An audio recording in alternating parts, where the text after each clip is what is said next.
Thanks for meeting with me today. Thank you. Congratulations a lot on the movie. I saw it last night and enjoyed it very much. It's one of those films that I really didn't want to end, and I wondered what kind of movie you set out to make originally. Ideally, yeah, a movie that people didn't want to end. That sounds good. That's a Yeah. good goal. We wanted to make a movie that, addressed various issues we all have with time travel Mhm. and why we need a time machine sometimes and why we all have mistakes that we would like to correct. And yet we also wanted it to be funny and we wanted it to have a sense of adventure and to have a little bit of sci-fi and a bit of that joy that I loved when I was a kid watching movies in the 80s, and I'm sure you can see the influence there. And pack it all together into something that felt a little new and also a little familiar. Cool. So there's no shortage of time travel movies. What are your favorites?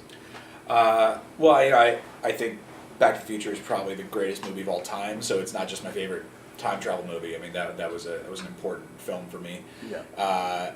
For this one, Eternal Sunshine of the Spotless Mind was important because it really is a time travel film, and that it's about emotional time travel and regret and wishing that you'd been a better partner.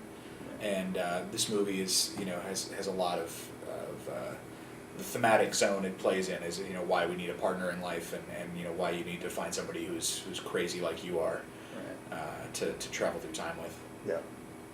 So in the movie, Kenneth references a cat trapped in a box and the V-shape splitting universes. Right. Was that a reference to Schrodinger's cat paradox? Yeah, cat in the box theory, and he that's from it was really one of the very few times that we address any kind of time travel science / theoretical lore, and we were very careful in where we placed that, and we throw that in there for guys who care about things like that, like us and Right. you, and yet we also didn't want to alienate people who are coming to watch more of an emotional story, so we really tried to have a little something for everybody. Cool. Yeah, that was a great touch, I thought, and in a good spot. Yeah, So what do you think of Primer? I like Primer. I mean, Primer's a colder movie than this. I think it's very cool, and it really was it kind of was the groundbreaker for doing sci-fi on a very small scale, and I think it was an important movie for that reason. I think that we wanted to take another step and make a movie that not only does time travel on a small budget, but really delves more into the emotional side and of what time travel is for humans in general. Right. Cool. So we've covered time travel. What are some of your other favorite films? Influences? Oh God. It's the movies that I definitely I was a deep part of the 80s, but not in the 80s of G.I. Joe and He-Man and everything else. It was Star Wars, and it was Amblin, and it was those films, Goonies and Back to the Future and things like that. I also love French films very much. I love Truffaut a lot, and I love A Man and a Woman is a great movie, and I know that's not Truffaut, but that's one of my favorites. Right. And there's a great movie that he did called Small Change with all children, that I think is just incredible. As far it's all these little vignettes and it's great little stories. And in the past decade, I thought Lives of Others was amazing. Love that movie. That is, yeah. There's very rarely like an almost perfect movie. I thought There Will Be Blood is incredible, and these are I think that as far as like what influences me in general, it's and I like what Mark and Jay have done with their films, and I think that any filmmaker's movies now are going to be a giant cocktail of all the movies they've seen in the years. I worked at a video store here in Oakland when I was in high school, Right. and we watched a lot of Laserdiscs, and it's going to be an interesting hybrid Cool. of all that stuff. So if you could have directed one film in the last 10 years, what would it be?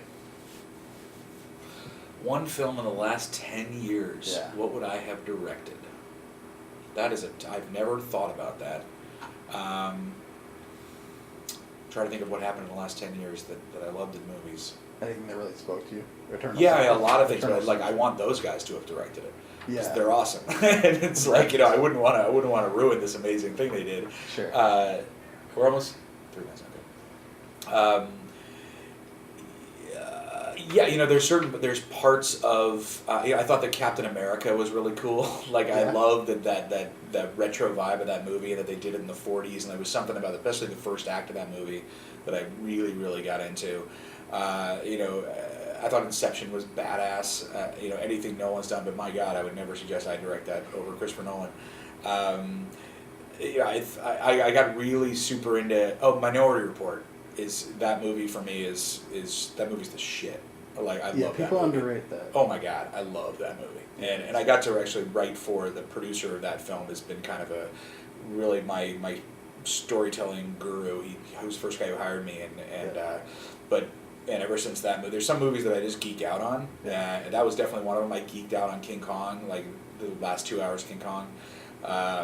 Even Tintin, I thought, like, from a technical standpoint, was just shocking. If you see it in really good Dolby 3D, insanity. Avatar, insanity. Like I think these days I almost get more excited by the rare film that is the transporting experience back to the way that I felt when I was watching movies when I was a kid. Yeah. I think Brad Bird with Mission Impossible 4 did a pretty incredible job at having a movie that was really just a series of sequences. Yeah. Like, now we're going to go here and we're going to do this. Now we're going to go here and do this. But he made that feel not only like incredibly momentous, but emotional. And I was pretty thrilled by that movie. Cool.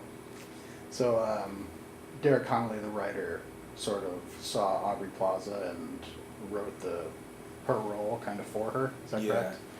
I wondered what the least cool thing about working with Aubrey was. Or The least cool thing? Or just about her. Because she seems so cool and laid back. She is cool and laid back. Like, she got bed bugs during the shoot, which was like in the hotel. We were in the shitty, I mean, not a shitty hotel. I don't want to say that. I can't really. It was the hotel we before. They were really good to us, but like, unfortunately, like, there was just this day where, like, you know, she was dealing with a lot of shit, and Jake had just come back from New York because they were doing Upfront, so he was exhausted, and it was like the one day it was raining, and it was one of those shots where they're all in the car looking out at Kenneth's place, and whenever I watch it, I recognize the misery that existed, you know, in context there, and yet she was a trooper, man. Like, she really, there's nothing prima donna about Aubrey Plaza. Cool. So, what scenes, if any, were improvised?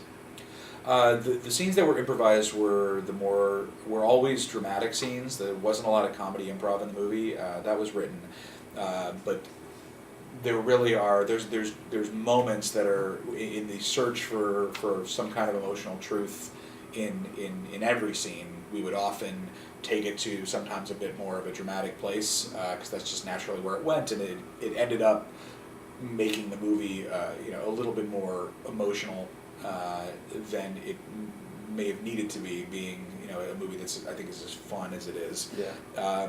But that was just, you know, it was just like the natural result of wanting to make sure that everything felt true. And in searching for truth, even in comedy, you may end up, you know, getting into this well of something that can get a little dark or a little too real. But we didn't shy away from that. We tend to lean into the turn whenever that happened. Interesting. Okay, so last question. Wondered if you could go back in time, where would you go? You know, I haven't like my real answer for that is probably very personal, and I think everyone's answer is very personal, and my answer would have something to do with, you know, treating someone better, or maybe, like, you know, not saying something to someone that may have hurt their feelings. It's all very small, but I think for a lot of people, if you really ask them, it's going to be something like that. Cool. Great. Well, thanks so much, Colin. Yeah, absolutely. Appreciate it.